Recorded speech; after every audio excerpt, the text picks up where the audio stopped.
comfort, sometimes na hindi natin alam ang ating gagawin in the presence of God, umiling ka. So, as we sing this song, we sing it from the heart, with the adoration and worship to our Jesus.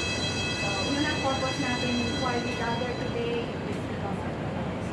While we sing this song, we give praise to the Lord.